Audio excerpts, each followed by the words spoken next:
Hello, or hello again, if I'm still allowed to say that after the long hiatus I just had. My name is Daniela. I also go by Zuzu. And 4 months ago, I moved away from London and back with my parents who live in Romania. And this channel was created in an attempt to document that journey. Something that I set off on without a strategy or a plan. I just had this strong desire to do it. I've wanted to start a YouTube channel for a while, and doing it without overthinking was the best thing I could have done to keep all the doubts from stopping me. I know myself, and the moment that I start questioning things too much, that's when things start unraveling because I end up thinking instead of doing. And I just wanted to get on with it. So I knew that this process is going to be a learning curve, and I'm trying to accept it and embrace it with all of its imperfections, and this break was part of it.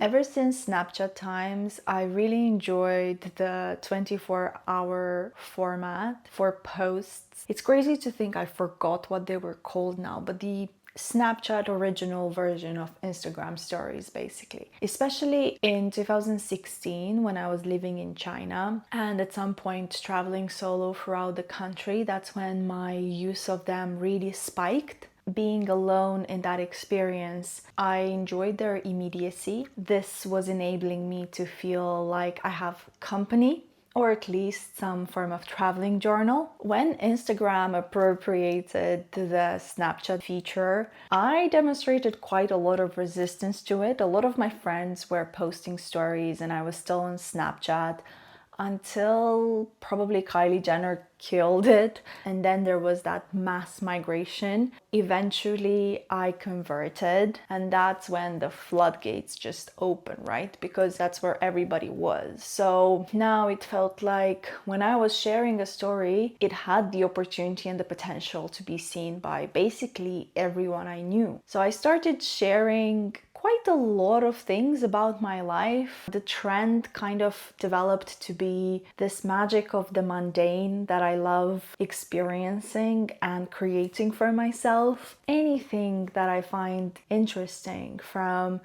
a great cup of coffee in the morning to a beautiful evening sky. And that didn't feel like it's just in the void. There was a warm reception from my friends, and that fueled it. And this created an upward spiral for myself as well, because I was noticing these things more. But somewhere down the line, this exploration turned into habit. And it was manifesting in some dissatisfaction I was starting to sense with the process. And in some way, switching to this longer format was an attempt to solve it. I was hoping that removing the immediacy of Insta stories and adding one layer of interpretation to what I was filming, even if it's as simple as arranging the memories into a narrative, might fix it.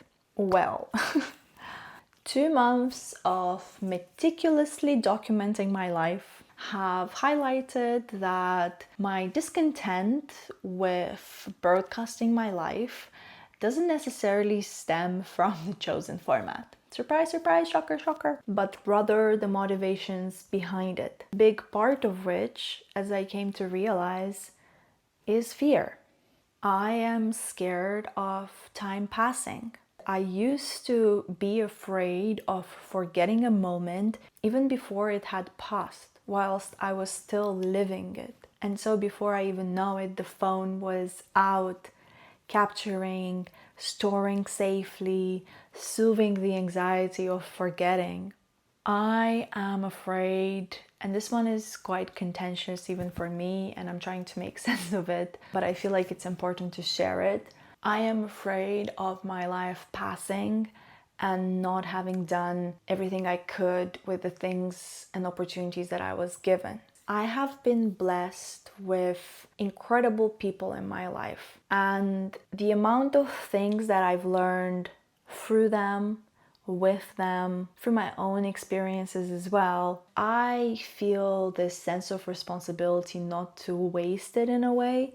And even in saying that, I know how capitalist coded and conditioned this mindset is of feeling like you have to convert every lived experience into something, and feeling like your life is not enough if it's just lived and not converted into a product to be consumed. So I do have this dichotomy in myself, which is why I said this fear is controversial. But I do feel like there is more to it, because in saying that, I don't necessarily mean something profitable or something that benefits some system of consumption, although again it's so all embedded that I can't quite discern where one ends and the other one begins. But what I'm certain of and what I can't ignore is this incredible drive and inspiration that my life ignites in me. So I do want to do this justice and create something from that.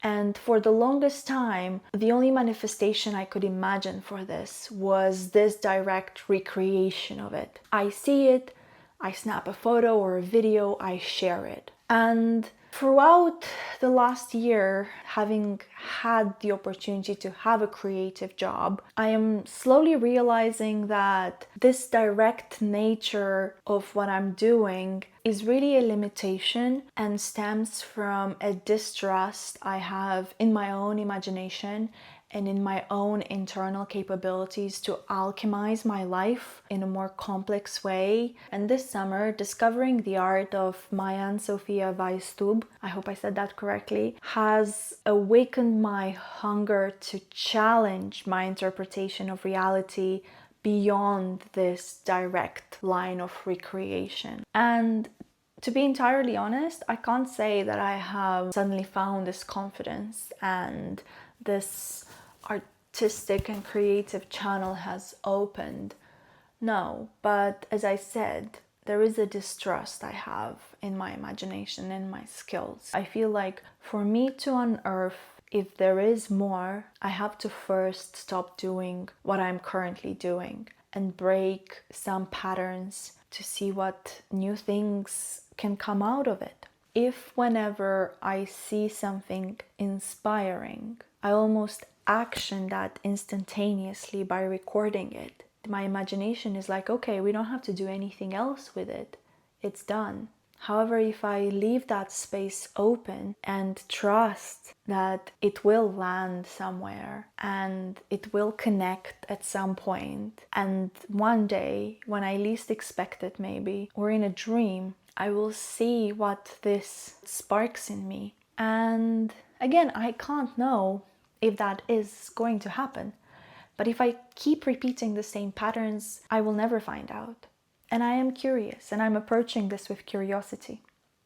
And lastly, out of everything I was able to identify so far, because again, I'm sure there are many other things that play and pull at strings, but out of the things that I could identify, and quite paradoxically considering what I just said, I have been blessed with so many wonderful people in my life. My compulsive recording and broadcasting also stemmed from a need to be witnessed in a particular way, and this desire to be seen that I've identified a while ago, and even the conclusion I'm about to say came to me in a fleeting manner, but I didn't hold on to it long enough to really grasp it, but really comes from an inability to see myself.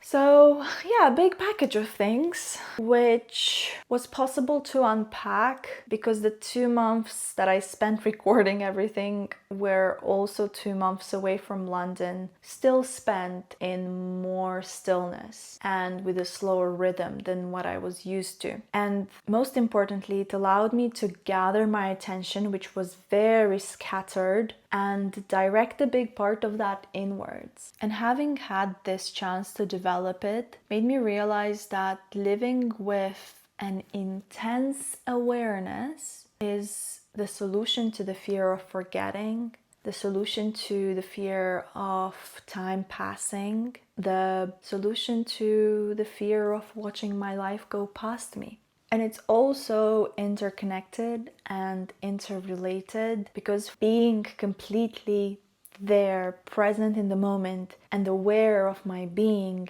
is also what enabled me to then become that witness for myself that I always craved. And I know this is not a huge revelation because I knew that in some capacity before this as well. But there is such a big difference between knowing and understanding, and then probably even bigger between that and really embodying something you know and really living by that knowledge. And I'm not entirely there yet because it's a process of active engagement, and it's not easy and it's tiring and it's like a muscle that you need to develop. But in those moments of true awareness and presence, it dissipates any worry of forgetting or of things not mattering, because it means so much just to be in that moment.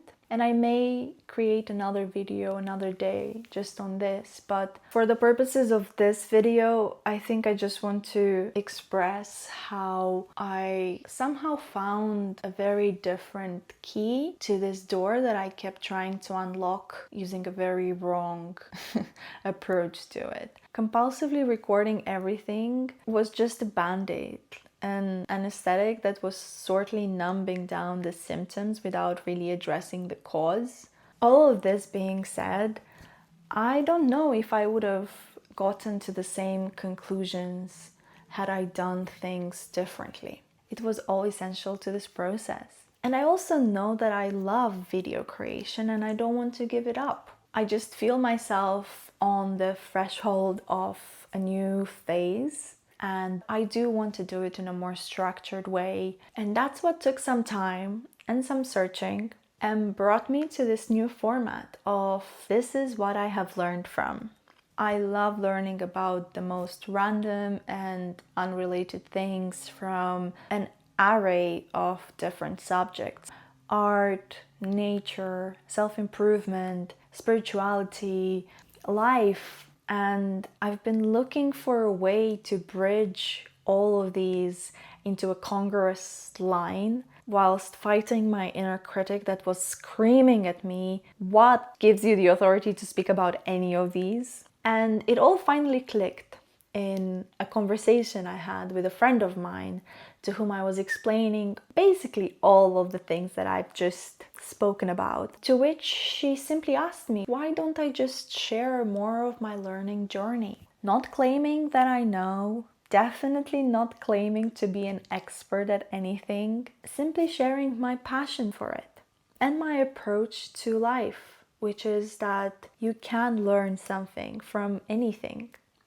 This idea felt so obvious once we were holding it, and yet couldn't have been reached without this journey. And the best part is that I should still be able to use some of the copious amounts of footage that I have gathered, as I do enjoy the memories I've created in the process and I do want to honor its role in all of this. But I am hoping to do it for this new framework. So if the next videos look slightly anachronistic, know that they are, us being in November now and all of that having been filmed throughout summer. But that should buy me some time to prep for what comes next and hopefully emerge with a consistent format and, most importantly, consistent uploads. This is just an intention and not a promise. I want to think I'm in this for the long run, so if that means tweaking all of this again after some more exploration, then so be it. I think the algorithm will probably hate me, but